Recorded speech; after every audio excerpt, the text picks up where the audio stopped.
Learn to keep your mouth shut. The most powerful thing you can do in most situations is say nothing. Not because you have nothing to say, but because you understand something that almost no one around you understands. Words are currency, and most people are bankrupt. They spend words constantly on complaints that change nothing, on arguments that convince no one, on explanations nobody asked for, on opinions that cost them relationships, opportunities, and respect, all for the momentary relief of being heard. And here is the brutal truth.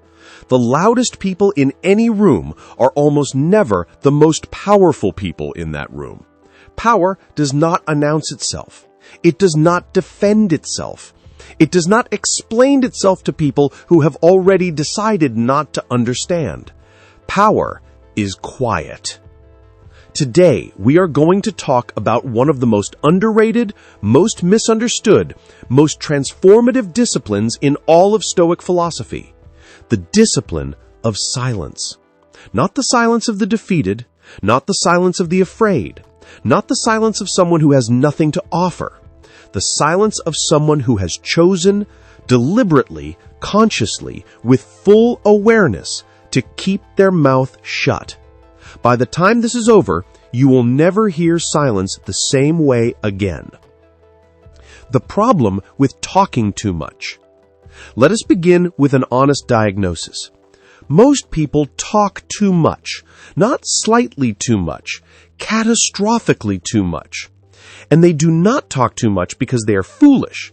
They do it because talking feels good. Talking releases tension. Talking creates the sensation of doing something even when nothing is being done. Talking generates the feeling of connection, of relevance, of existence. But feelings are not always signals of what is wise. Think about the last time you said something you immediately regretted. Maybe it was an argument where you said the one thing you knew would cut the deepest, and you said it anyway because the pressure inside you had to go somewhere. Maybe it was a moment of insecurity where you over-explained yourself to someone who didn't ask, turning confidence into visible desperation. Maybe it was talking about your plans before they were real, sharing your goals, your dreams, your ideas, and watching the energy drain out of them with every conversation. Maybe it was a moment of gossip that felt like connection in the instant and like poison in the aftermath. Every single one of these moments has something in common.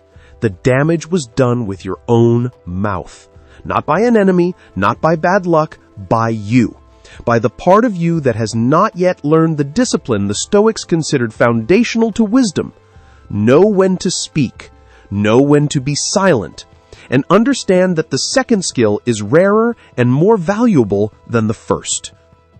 What the Stoics actually said. Epictetus was a Stoic philosopher who had every reason to be bitter, loud, and demanding. He was born a slave. He had no rights. At some point in his life, his master, reportedly as a test or demonstration of power, twisted Epictetus's leg. Epictetus, without flinching, said calmly, "You are going to break it." The master continued. The leg broke. Epictetus said, "Did I not tell you that you would break it?"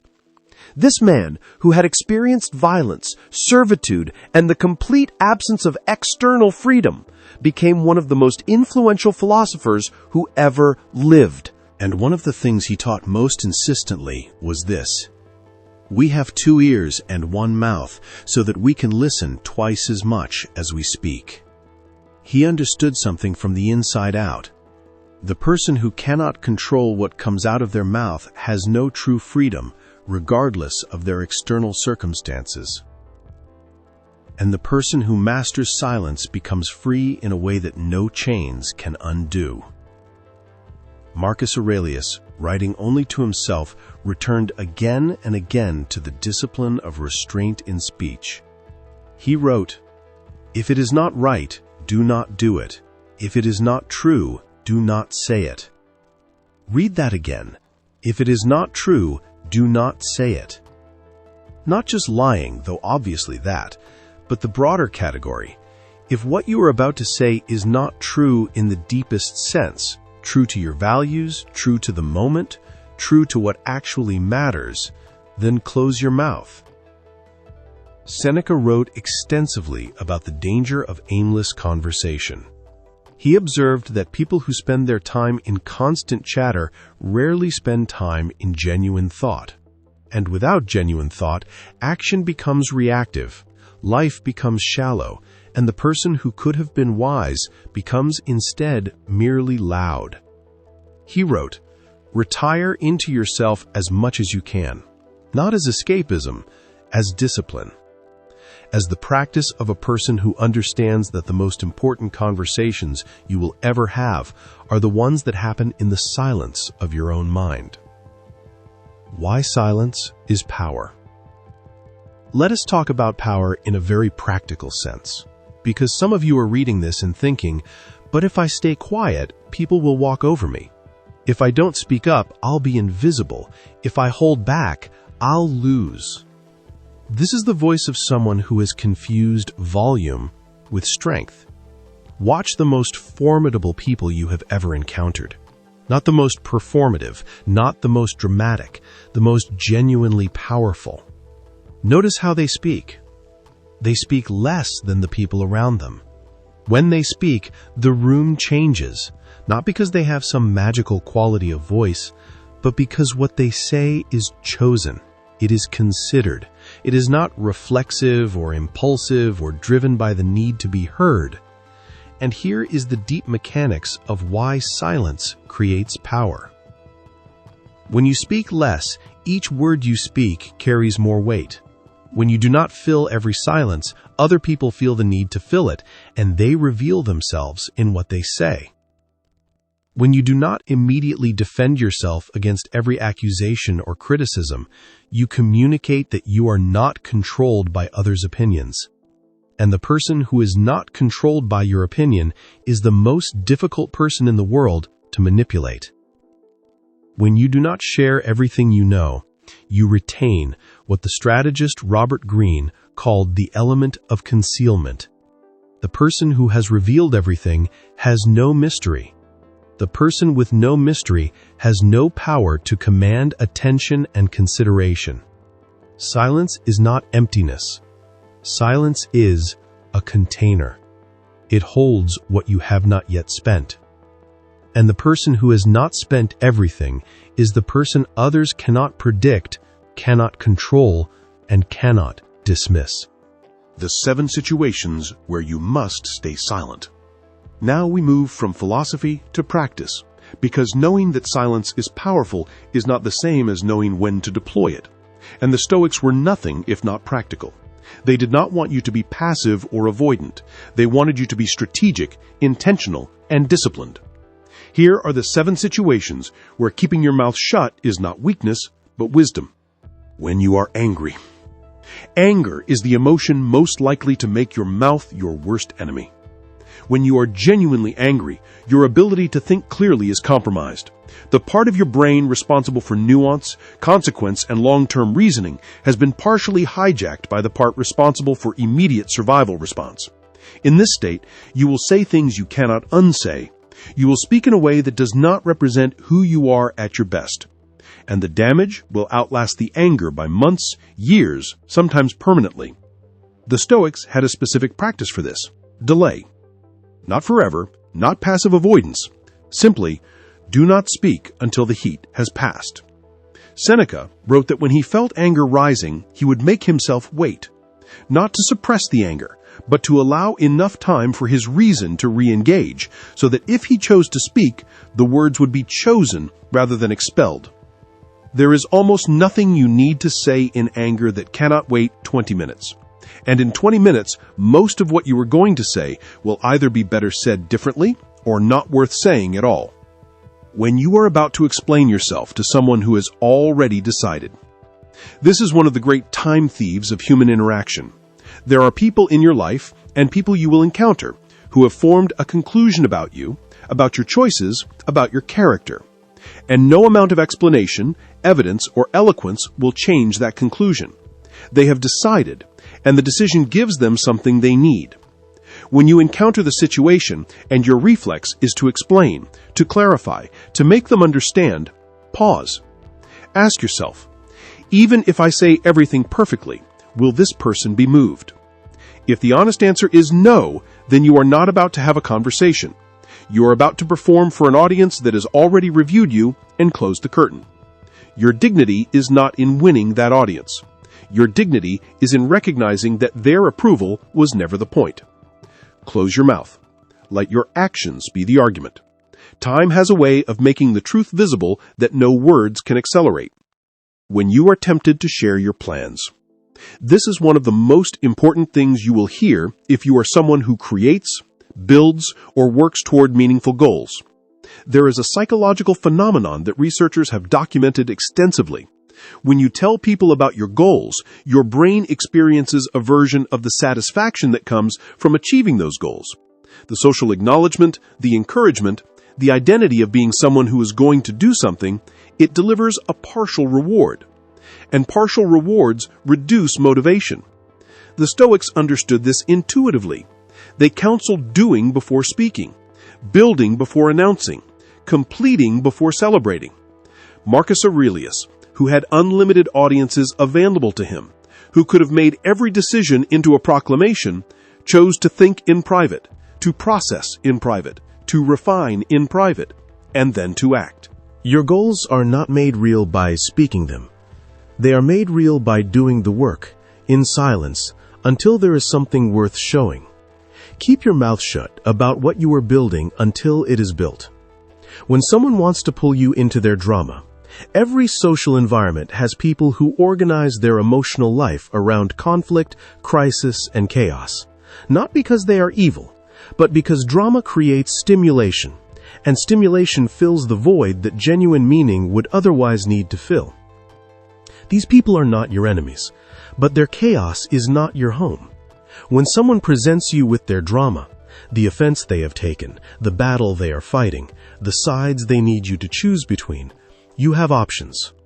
The Stoic option is often to say very little. A neutral acknowledgement, a quiet refusal to engage with the substance of the conflict, a gentle but clear signaling that you are not available to be recruited. Because here is what most people do not understand about drama. It requires an audience to survive. Remove the audience, and drama starves. When you keep your mouth shut in the presence of someone else's chaos, you are not being cold. You are refusing to be a fuel source for a fire that will eventually consume everything it touches. When you know something others don't, and sharing it won't serve anyone, this is the discipline of selective revelation. The Stoics were deeply invested in truth-telling. They were not advocates for deception or manipulation, but they also understood that not every truth serves every moment. And the impulse to share what you know, particularly if it makes you seem informed, intelligent, or privy to important things, is often more about ego than service. Before you speak the thing you know, ask, who does this serve? If the honest answer is, primarily it makes me look knowledgeable or important, then the impulse is ego, not wisdom. Information shared at the wrong time, to the wrong person, for the wrong reason, does not make you wise. It makes you careless with what was given to you. Understand the value of what you carry. Protect it. Share it only when sharing genuinely serves. When you are about to give unsolicited advice, this is a discipline most people with intelligence and genuine care find extremely difficult. You can see the problem. You know the solution.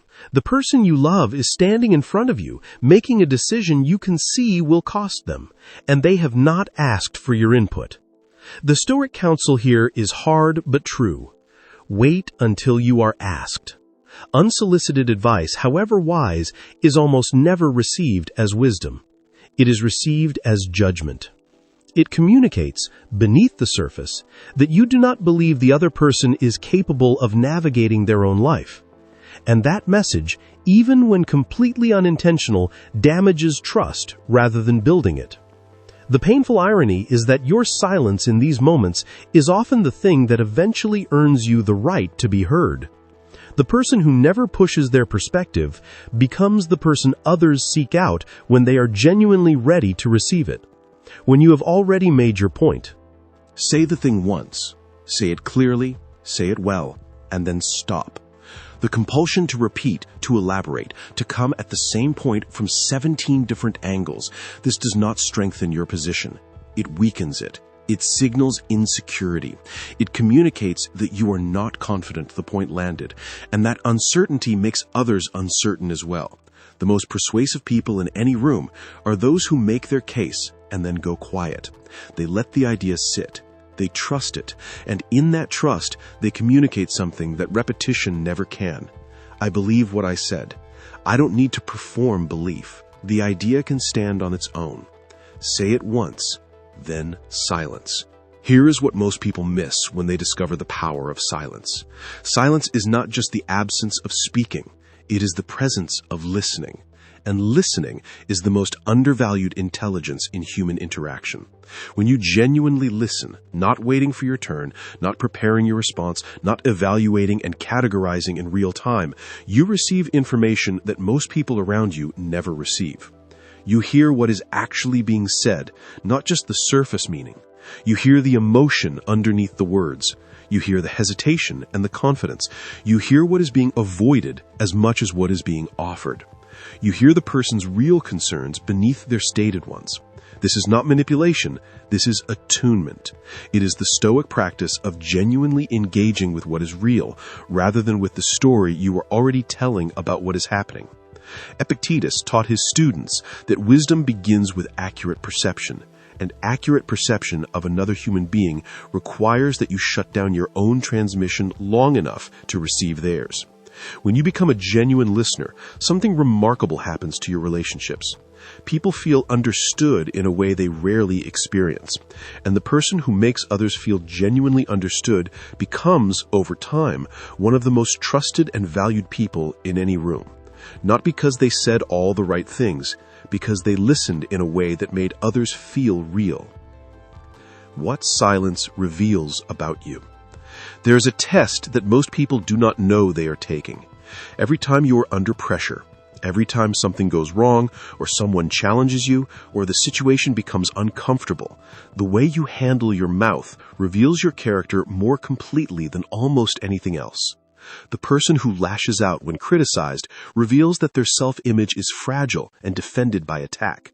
The person who over-explains when questioned reveals that they need external validation more than they need internal clarity. The person who gossips when given information reveals that they value social currency more than integrity. The person who boasts when insecure reveals that their confidence is a performance, not a foundation. And the person who stays quiet, who processes, who chooses, who speaks only from a place of genuine intention, reveals something that commands a different kind of respect. They reveal that they are not at the mercy of every impulse that moves through them, that they have an interior life that is not constantly broadcasted, that they trust themselves enough not to need the room's constant confirmation. The Stoics believed that the quality of a person's inner life was the most important fact about them. And one of the clearest windows into that inner life is not what they say, it is what they choose not to say. Silence, practiced with intention, is a form of self-revelation. It shows the world that there is something inside you worth protecting, worth choosing, worth curating. It shows the world that you are someone who thinks before they speak. And in a world of people who speak before they think, that alone will make you remarkable. The Stoic and speech, finding the balance. Before we go further, let us be precise about something. The Stoic discipline of silence is not a counsel of permanent muteness. It is not the approval of avoidance, passivity, or the refusal to stand for what is right. Marcus Aurelius spoke, often, and with directness and force, when it was required of him. He did not confuse silence with cowardice. Cato the Younger, one of the most celebrated Stoics in Roman political life, was known for his willingness to say true and uncomfortable things in public settings, to stand alone against the tide of popular opinion, To speak up, even when speaking up cost him everything. The difference was not how much he spoke, it was why he spoke. He spoke from principle, not from emotion, from consideration, not from impulse, from genuine necessity, not from the need to be heard. The Stoic test for speech is simple and clarifying. Does this need to be said? Does this need to be said by me? Does this need to be said by me right now? If the honest answer to all three questions is yes, speak. Speak clearly, speak directly, and do not flinch. If the honest answer to even one of those questions is no, then silence is not failure. Silence is judgment. And judgment is exactly what the world desperately needs more of. Building the practice.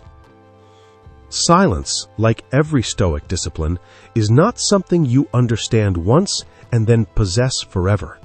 It is something you build, day by day, situation by situation, one choice at a time. Here is how to begin. Start with observation. Before you try to change what you say, simply notice when you speak. Notice what triggers you to speak. Notice what you feel in the moment before words leave your mouth. Is it intention? Is it impulse? Is it discomfort with silence? Is it the need for validation? Is it habit? Do not judge what you find. Simply see it. Then begin to introduce the pause, not as a performance of composure, as a genuine question. Do I need to say this? The question itself changes the relationship between your impulse and your action. It creates the space Epictetus spoke of between stimulus and response, where your actual freedom lives.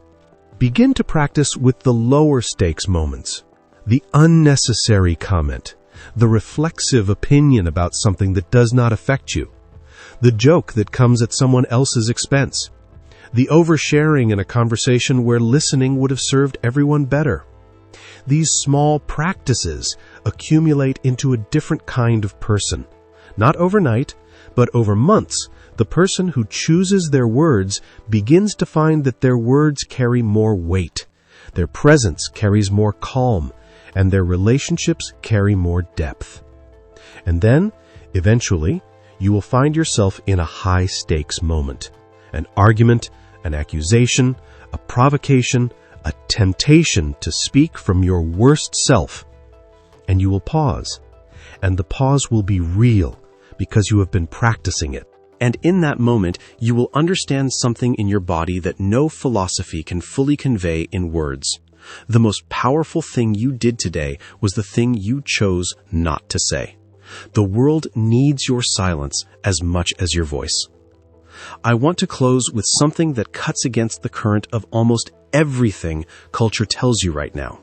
We live in an era that has mistaken volume for value. Every platform rewards the loudest take, the hottest opinion, the most dramatic reaction. The algorithm does not care whether what you say is wise or true or worth saying. It cares only whether it produces engagement. And outrage, controversy, and impulsive expression produce engagement far more reliably than silence, consideration, and depth. This is not an accident. It is the design of systems that profit from your reactivity. The Stoic response to this environment is not to opt out of the world entirely. It is to refuse to be governed by it. To be, in Epictetus's phrase, a person whose inner citadel, whose private capacity for reason and choice cannot be breached by external noise. Your silence, practiced intentionally, is a political act in this environment. It is a refusal to let the urgency of others dictate the quality of your response. It is a declaration that you will be something rarer and more durable than content. The world does not only need your voice, it needs your wisdom. And wisdom does not always speak. Sometimes wisdom watches, sometimes wisdom listens, sometimes wisdom waits. And then, when the moment arrives, the real moment, the one that matters, wisdom opens its mouth, and what it says changes the room. That is the goal. Not silence forever, not speech always, but the discipline to know the difference and the character to honor what you know. If something in this landed, if you felt the weight of what we covered today, then you already understand why this work matters. Most of the world is getting louder. The people who learn to be more deliberate, more intentional, more disciplined in how they use the power of their words, those are the people who will move through this world with a quiet authority that volume can never manufacture. This is what Stoic Ascension is built for. Subscribe to this channel, turn on notifications, because every video here goes deeper into the philosophy and practice that builds the kind of person you actually want to become. The next video is already waiting for you, but for now, sit with what you heard today, in silence.